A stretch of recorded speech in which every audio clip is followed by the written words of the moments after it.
കരയുന്ന ഒരു സ്ഥാനാർത്ഥിയുടെ രോദനമായിരുന്നു ഇന്ന് തൃശ്ശൂരിൽ കണ്ടതെന്ന് പറയേണ്ടി വരും. എന്താണ് ബൂത്തിന്റെ ജോലി? ബൂത്തിന്റെ ബൂത്ത് പ്രസിഡന്റിന്റെയും ജോലി എന്താ? അങ്ങനെയാണെങ്കിൽ പിന്നെ എന്തിനാ അടുപ്പിക്കാത്ത സ്ഥലത്തേക്ക് എന്നെ കൊണ്ടുവന്ന എന്താവശ്യത്തിനാണ്? നിങ്ങൾ എനിക്ക് വോട്ട് മേടിച്ചു തരാനാണെങ്കിൽ വോട്ട് ചെയ്യുന്ന പൗരനോട് ഉണ്ടാവുന്നത്.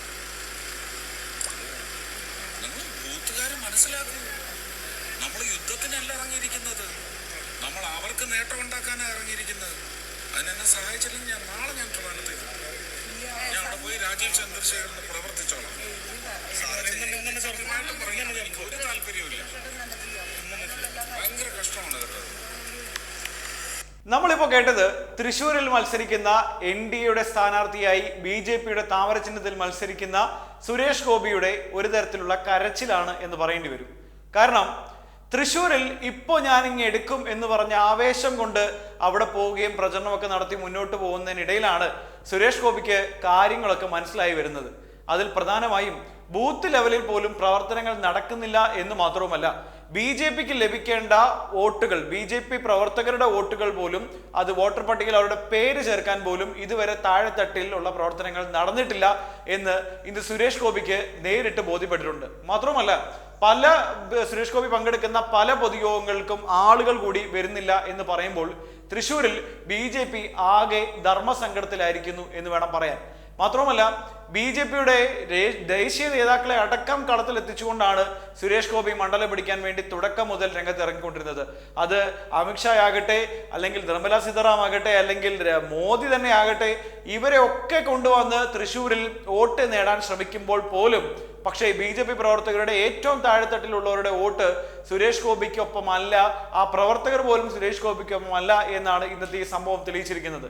ഏറ്റവും ഒടുവിൽ അദ്ദേഹം പറയുന്നൊരു കാര്യമുണ്ട്: നിങ്ങൾ ഇനി പ്രവർത്തിക്കുന്നില്ലെങ്കിൽ ഞാൻ തിരുവനന്തപുരത്ത് പോയിട്ട് രാജീവ് ചന്ദ്രശേഖരന് വേണ്ടിയിട്ട് ഞാൻ പ്രവർത്തിച്ചോളാം, എന്നെ നിങ്ങൾ ഉപദ്രവിക്കരുത്, ഞാൻ പൊക്കോളാം എന്നൊക്കെ പറഞ്ഞ് കരയുന്ന സുരേഷ് ഗോപിയാണ് നമ്മൾ ഇന്ന് കണ്ടത് എന്ന് പറയേണ്ടി വരും. ഏതായാലും ആ ശബ്ദ സന്ദേശത്തിൽ പറയുന്നത് പോലെ തന്നെ സുരേഷ് ഗോപിയെ പ്രകോപിപ്പിച്ചത് വേറൊന്നുമല്ല, അദ്ദേഹത്തിന്റെ പ്രചരണവുമായി ബന്ധപ്പെട്ട് അദ്ദേഹം പോയൊരു മീറ്റിംഗിൽ അവിടെ ആളുകളില്ലായിരുന്നു. അത് മാത്രവുമല്ല, BJP പ്രവർത്തകരായ 50ഓളം ആളുകളുടെ പേര് അത് ലിസ്റ്റിൽ ഇല്ല എന്നും വോട്ടർ പട്ടികയിൽ ചേർത്തില്ല എന്ന് അവർ പരാതി പറയുന്നുണ്ട്.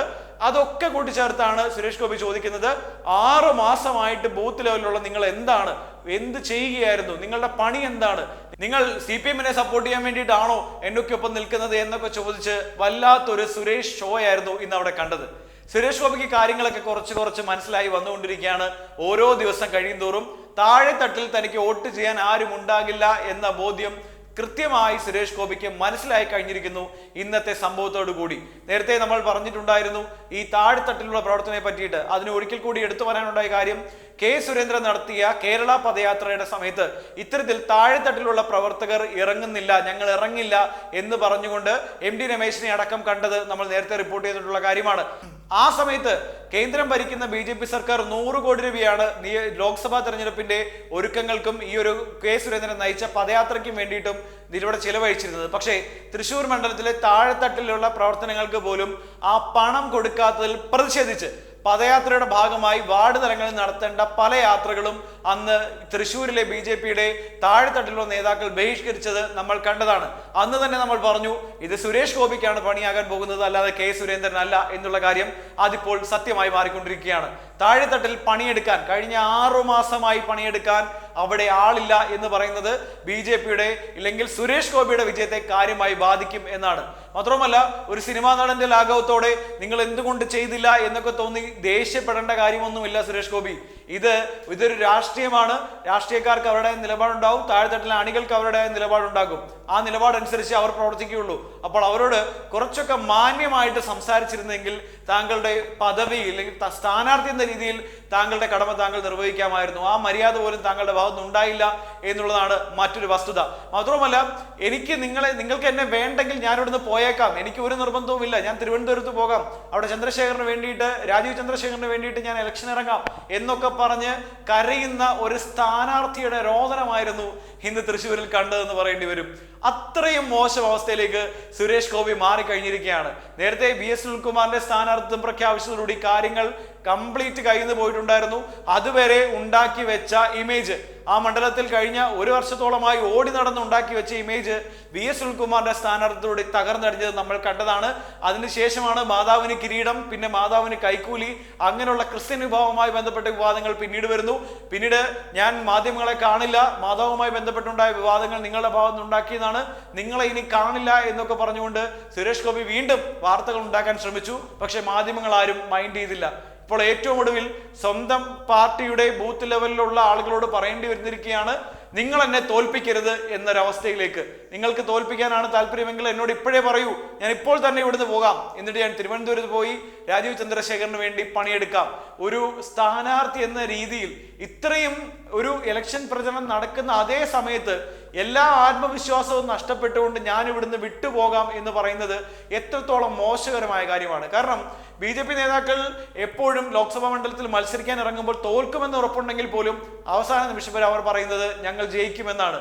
ഇവിടെ സുരേഷ് ഗോപി പകുതി ആകുമ്പോഴേ, ഇലക്ഷൻ തീയതി പോലും പ്രഖ്യാപിച്ചില്ല, അതിനു മുമ്പേ സുരേഷ് ഗോപി പറയുകയാണ് എനിക്ക് മതിയായി, ഞാൻ തിരുവനന്തപുരത്തേക്ക് പോകാം എന്നുള്ള കാര്യം.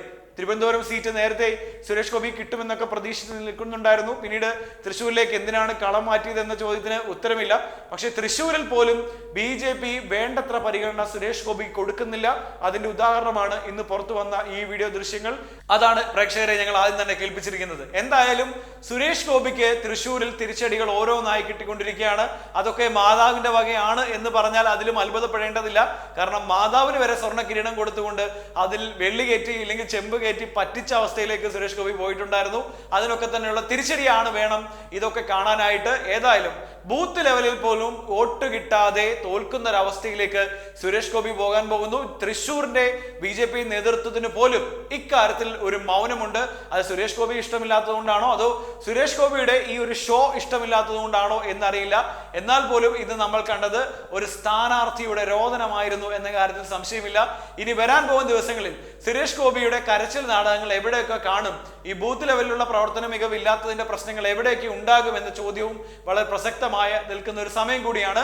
ഈ ഒരു പക്ഷേ ഇനിയിപ്പോൾ സുരേഷ് ഗോപി ആയതുകൊണ്ടും മോദിക്കും നമ്മുടെ അമിത്ഷായ്ക്കും വേണ്ടപ്പെട്ട അടുത്ത ആളായതുകൊണ്ടും K. സുരേന്ദ്രന്റെ പരാമർശങ്ങളൊക്കെ ഉടനെ വരുമെന്ന് പ്രതീക്ഷിക്കുന്നു. മാത്രവുമല്ല നടപടി ഉണ്ടാവും, ബൂത്ത് ലെവലിലുള്ള ആളുകൾക്കൊക്കെ നടപടിയെടുത്ത് ചിലപ്പോൾ അവരെയൊക്കെ സസ്പെൻഡ് ചെയ്യാനുള്ള സാഹചര്യങ്ങളൊക്കെ ഇവിടെ തെളിഞ്ഞു വരുന്നുണ്ട്.